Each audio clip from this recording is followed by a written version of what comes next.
My husband booked a Hawaii trip for his whole family, but forgot to include me. I found out about the Hawaii trip by accident when my 8-year-old daughter Mia came running into the kitchen asking if she could bring her new swimsuit to Hawaii next month. I had no idea what she was talking about until she showed me the group text on her iPad that my husband Steve had included her in about the family vacation he was planning. There were flight confirmations for Steve, both our kids, his parents, his sister Rachel and her husband, even his brother who he hadn't talked to in 2 years. 7 tickets to Maui for 10 days. My name wasn't anywhere. When Steve got home, I asked about Hawaii and watched him turn white. He started stammering about how he thought he'd told me and it was just a miscommunication.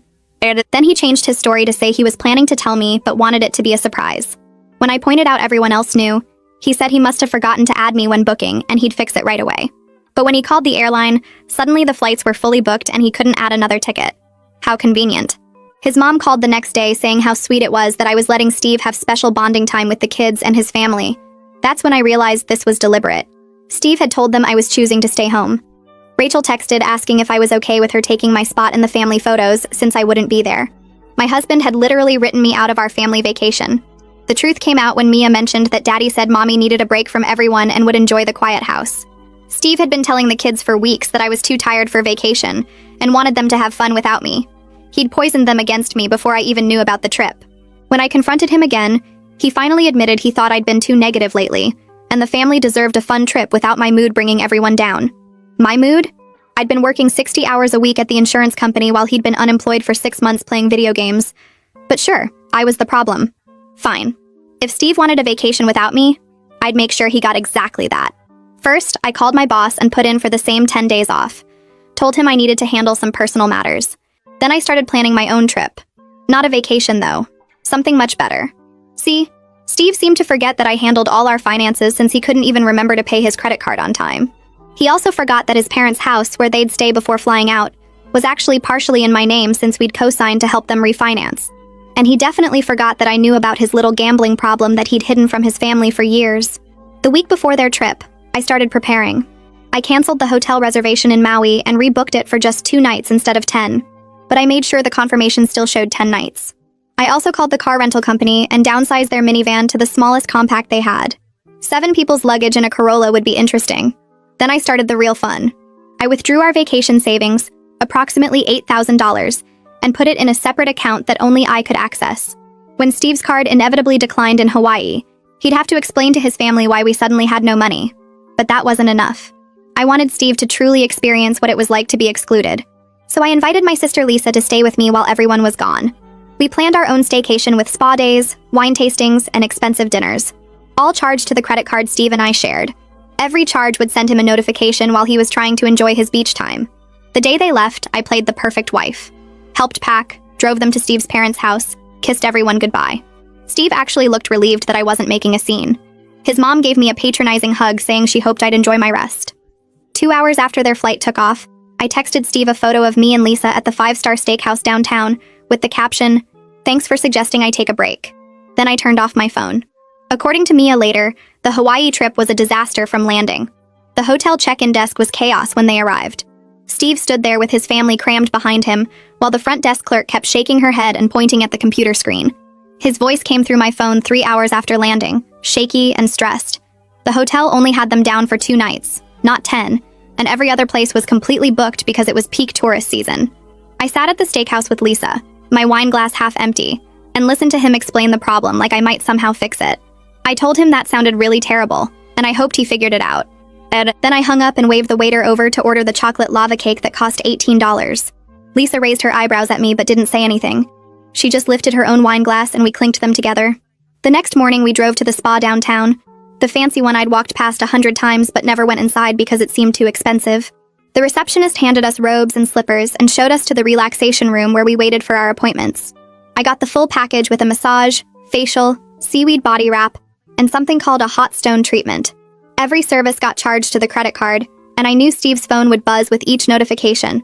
Lisa got the same treatments, and we spent 4 hours being pampered while soft music played and people brought us cucumber water and warm towels. I kept picturing Steve in Hawaii trying to explain to his parents why money was suddenly tight. The massage therapist worked on my shoulders, and I realized how tense I'd been carrying everything for months. When we finally left the spa, my skin felt soft and my muscles felt loose, and I'd spent more than our usual monthly grocery budget. I didn't feel guilty at all. Steve called again while Lisa and I were getting ready for dinner. His voice sounded different this time, higher and more frantic. His credit card got declined at a restaurant where they'd taken everyone for dinner. Theodore and Lillian had to cover the bill for all 7 people, and I could hear Lillian's sharp voice cutting through the background noise, demanding to know what was happening with our finances. Steve asked if something was wrong with the bank, if maybe there was fraud on our account. I let him talk himself in circles for a minute before I said the bank was fine and hung up. Lisa looked at me from across the hotel room where we were staying instead of at home because why not make it a real vacation? She asked if I was sure about all this. I told her Steve was sure about leaving me out of a family trip and lying to our kids about it. He called 10 more times over the next few hours. I ignored the first 9.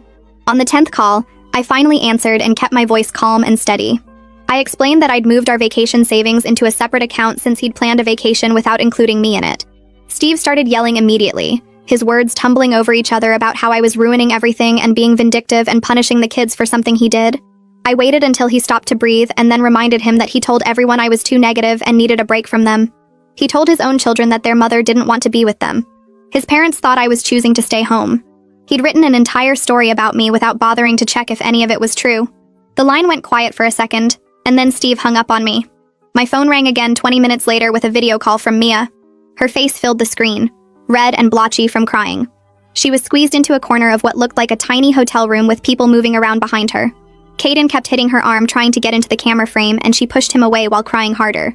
Everyone was crammed into one room because that was all the hotel had available, and nobody was having fun, and Daddy kept fighting with Grandma about money, and why wasn't I there to make everything better?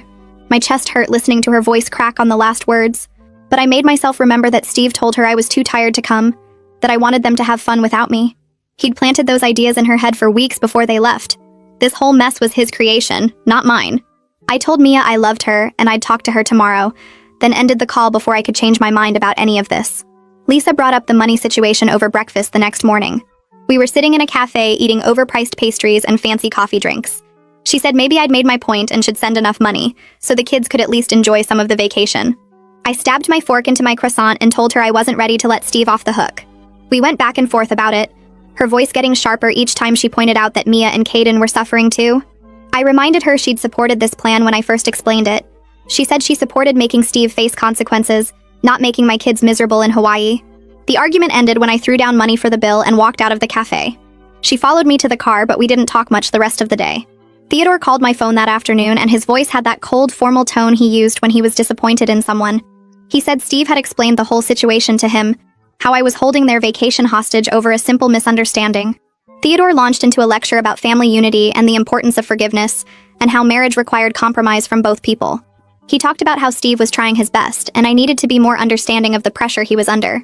Not once did Theodore mention that his son deliberately excluded me and then lied about it to everyone. Not once did he acknowledge that Steve had poisoned my own children against me. I listened to the whole speech and then told Theodore I needed to go and hung up while he was still talking. I pulled up our credit card statement online and scrolled through the charges from Hawaii. The cramped hotel room cost more per night than the original booking, because it was last minute. Restaurant meals for 7 people kept appearing with Theodore's and Lillian's names on the charges since Steve's card wouldn't work. 3 separate attempts to upgrade the rental car from the compact to something bigger, all declined. I pictured them trying to fit 7 people and all their luggage into that tiny car, driving around Maui with everyone crammed together and miserable. Part of me felt satisfied seeing the proof of Steve's disaster. Another part of me felt sick knowing my kids were part of that disaster. My phone buzzed with a long text message from Janelle. She called me selfish and cruel for ruining everyone's vacation, especially the kids' first trip to Hawaii. According to her, Steve was just trying to give his family a nice experience, and I was punishing everyone because of my control issues and negative attitude. She wrote 3 paragraphs about how I was being unreasonable and vindictive, how I was damaging my relationship with my children, how I was showing my true colors to the whole family. She ended by saying they all felt sorry for Steve having to deal with me. I read the message twice, my hands shaking harder each time. Lisa found me in the bathroom 10 minutes later, sitting on the floor with tears running down my face. She didn't say anything at first, just sat down next to me and pulled me against her shoulder. I told her hearing about how miserable my kids were in Hawaii hurt worse than I'd expected. She rubbed my back and said, Steve definitely deserved consequences for what he did, but maybe I needed to think about what I actually wanted from this whole situation. Did I want Steve to suffer? Or did I want my marriage and family to survive this? Because right now, I was getting the first thing but destroying any chance at the second.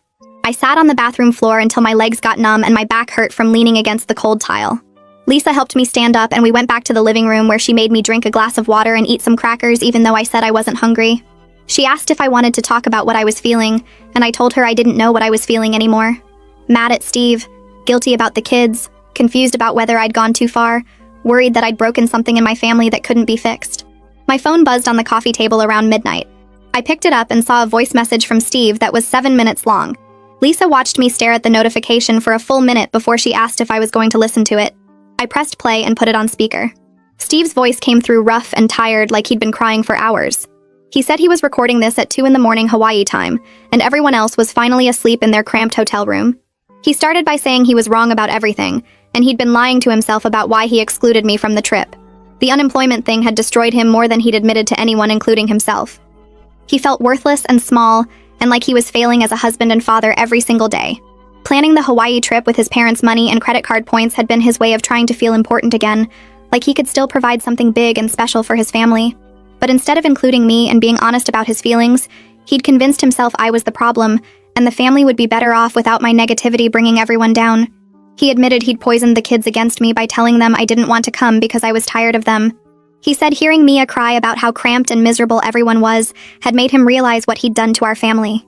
He'd excluded his wife, lied to his parents and siblings, manipulated his own children, and ruined what should have been an amazing vacation because he was too proud and ashamed to admit he was struggling. His voice broke completely when he said he understood if I couldn't forgive him, and he deserved whatever I decided to do next. The message ended with him saying he loved me, and he was so sorry for everything. I sat there staring at my phone after the message finished. Lisa asked what I was thinking, and I told her I had no idea if Steve meant any of that, or if he was just panicking because the vacation was a disaster and his family was seeing him fall apart. She said that was a fair question, and I needed to figure out what I actually wanted before I responded to him. We stayed up until 3 a.m. talking about my marriage. I told her about the last 6 months of Steve being unemployed, and how I'd worked 60-hour weeks while he played video games and barely looked for jobs. I talked about how resentful I'd gotten doing everything while he did nothing, how I'd stopped telling him about my day because he never seemed interested, how we'd stopped having real conversations about anything important. Lisa listened and asked if I'd ever told Steve I was at my breaking point before all this happened. I realized I hadn't, because I'd been too busy being angry and working all the time to actually sit down and have an honest conversation with him.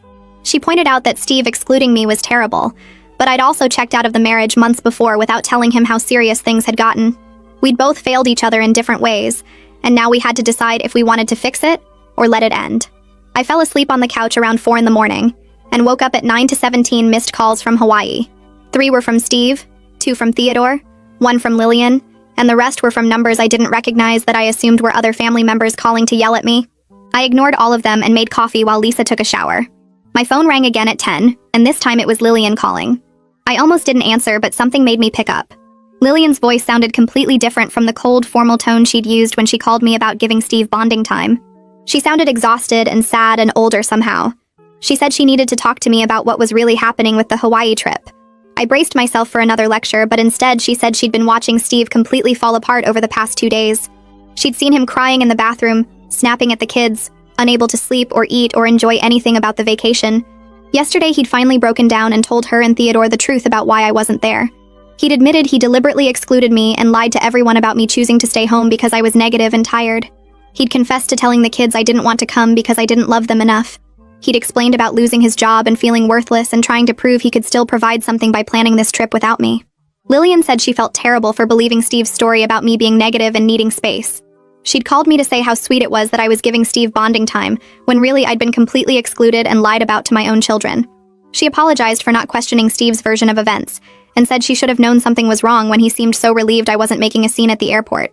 She asked if there was any way to fix this mess, or if Steve had destroyed our marriage completely. I told her I didn't know yet, and I needed time to figure out what I wanted. She said she understood, and she hoped we could work things out, because she could see how much Steve loved me, even though he'd made terrible choices. We hung up, and I felt even more confused than before.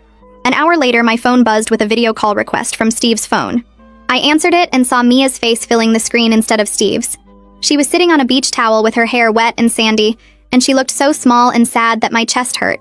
Caden appeared next to her, and they both looked at me with these guilty, worried faces. Mia asked if I was mad at them for going to Hawaii without me. I told her I could never be mad at her or Caden for anything Daddy planned. She started crying and said Daddy told them I didn't want to come because I didn't love them enough to take a vacation with them. She said she'd believed him because Daddy seemed so sure, and now she felt bad for not asking me if it was true. Caden said he'd been mad at me the whole plane ride for not wanting to spend time with them. Hearing my 8-year-old daughter say she thought I didn't love her enough to go on vacation broke something deep inside me. I realized Steve's betrayal went so much deeper than just excluding me from a trip. He'd actively poisoned my relationship with my own children by making them believe I'd chosen to abandon them. He'd planted doubts in their minds about whether their mother loved them. That felt worse than anything else he'd done. I told Mia and Caden that I loved them more than anything in the world, and I would always want to spend time with them no matter what anyone said. I explained that Daddy had made some bad choices about the vacation, but none of it was their fault, and they didn't do anything wrong. Mia asked why Daddy would lie about something like that, and I told her Daddy was going through some hard stuff and made mistakes, but we'd figure it out as a family. We talked for 20 more minutes about their trip and what they'd seen in Hawaii, and I tried to make them feel better about everything. After we hung up, I went to my bedroom and cried for an hour. Lisa knocked on my door around 1 in the afternoon and said she had to leave because she needed to get back to work in the morning. Before she left, she hugged me tight and said whatever I decided about my marriage, I needed to make sure Mia and Caden knew none of this was their fault. She was right, and I spent the rest of the day thinking about how to protect my kids from the damage Steve and I had done to our family.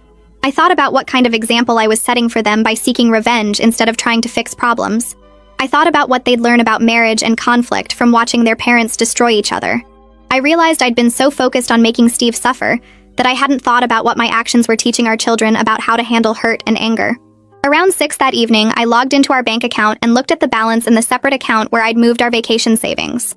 I thought about Steve and the kids stuck in that cramped hotel room with his parents and siblings all crammed together and miserable. I thought about Mia's face on the video call asking if I was mad at them. I thought about what Lisa had said about making sure my kids didn't remember their first Hawaii trip as the vacation where their parents' marriage exploded. I transferred $4,000 back into our shared account, enough to cover a decent hotel for the remaining 5 nights, and some activities for the kids, and decent meals for everyone. It wasn't about forgiving Steve or letting him off easy. It was about making sure my children had at least some good memories from this trip, instead of just remembering everyone being cramped and fighting and miserable. I kept the other $4,000 in my separate account, because I still didn't trust Steve completely, and I wanted to make sure I had money he couldn't access if things got worse. 20 minutes after I transferred the money, my phone rang with Steve's number. I answered and heard him sobbing so hard he could barely talk. He kept saying thank you over and over and asking if this meant I was willing to work things out. I cut him off and told him we needed to have some serious conversations when he got home. I said we needed marriage counseling and he needed to tell his entire family the complete truth about why I wasn't invited and what he'd told the kids about me. I said I needed to see real changes in how he handled our relationship and our finances and his job search. I told him I wasn't promising to forgive him or stay married to him, but I was willing to try counseling and see if we could fix what he'd broken. Steve agreed to everything immediately. He said he'd tell his family the whole truth today, and he'd find a counselor as soon as they got home, and he'd do whatever it took to prove he could change. I wondered if he actually meant it, or if he was just saying what I wanted to hear because he was desperate and embarrassed. I told him I'd talk to him when he got home and hung up before he could say anything else. 2 hours later, Steve texted me that he'd moved the family to a better hotel with actual rooms for everyone, and they were going to try to salvage the last few days of the trip. He sent photos of Mia and Caden finally smiling at the beach building sandcastles and playing in the waves. They looked happy and relaxed for the first time since they'd left, and I felt relieved that at least they'd have some good memories from Hawaii. My phone buzzed with a text from Janelle that was much shorter than her previous angry message. She said Steve had confessed everything to the whole family, and they were all shocked he'd lied so much about the situation. She apologized for calling me selfish and cruel without knowing the full story.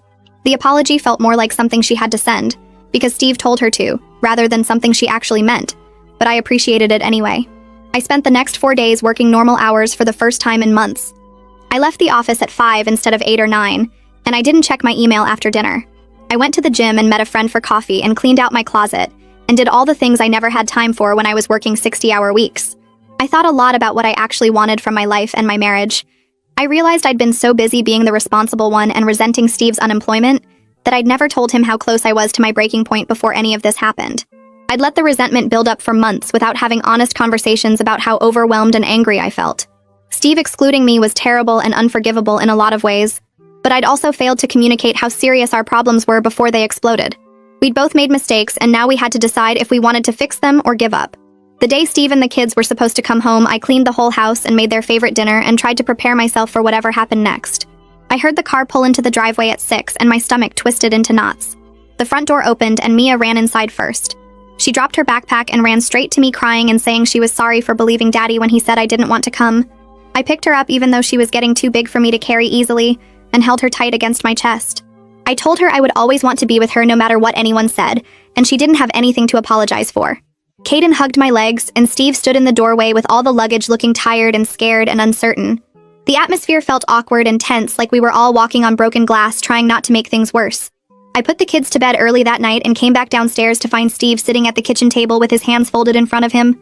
He looked up when I walked in, and I could see he'd been crying. I sat down across from him and waited for him to start talking. He took a deep breath and told me he'd been struggling with depression ever since he lost his job 6 months ago. He said every morning he woke up feeling worthless because he couldn't provide for his family anymore.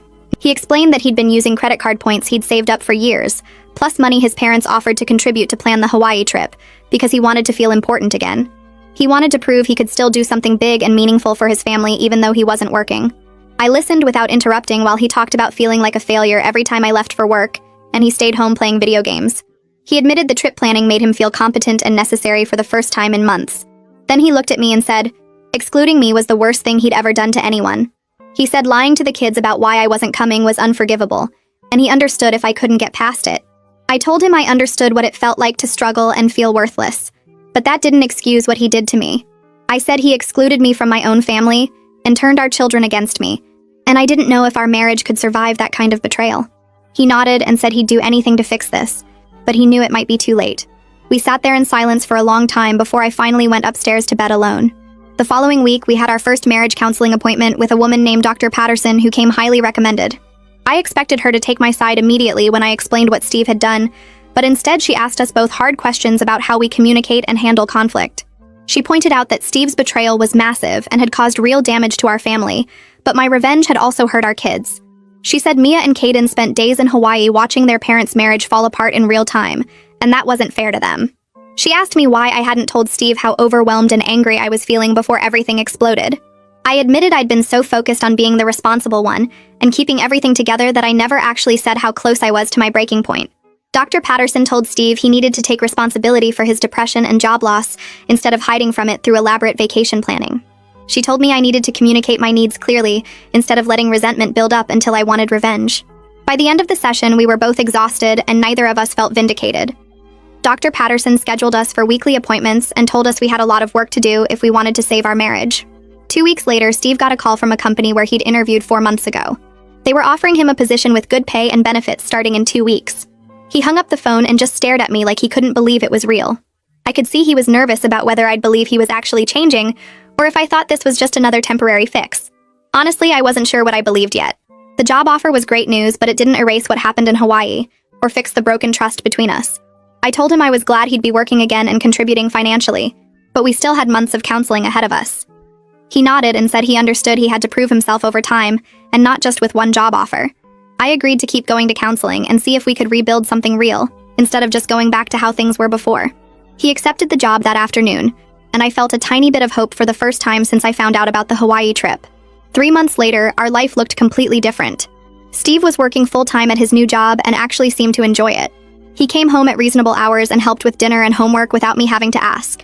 We were both in individual therapy plus our weekly couples counseling with Dr. Patterson. The biggest change was how we talked to each other now. We had hard conversations about money and responsibilities and feelings instead of letting things build up. We sat down with Mia and Caden and explained in ways they could understand that Mommy and Daddy had both made mistakes and hurt each other, but we were working to fix it. Mia asked if we were getting divorced, and I told her honestly that we were trying very hard not to. We started planning a real family vacation for next summer, where everyone were included from the start. Steve showed me the resort options and asked my opinion on everything. Things weren't perfect, and I was still hurt by what he'd done to me. Some days I looked at him and felt angry all over again about being excluded and lied about, but I could also see he was genuinely putting in the work to change. He went to therapy every week and took his antidepressants and showed up for our family in ways he hadn't before. Our marriage had survived, but it wasn't the same marriage anymore. It was built on honesty and accountability now instead of me just holding everything together while he coasted along. I didn't know if we'd make it long term, but for the first time in months, I believed we had a real chance.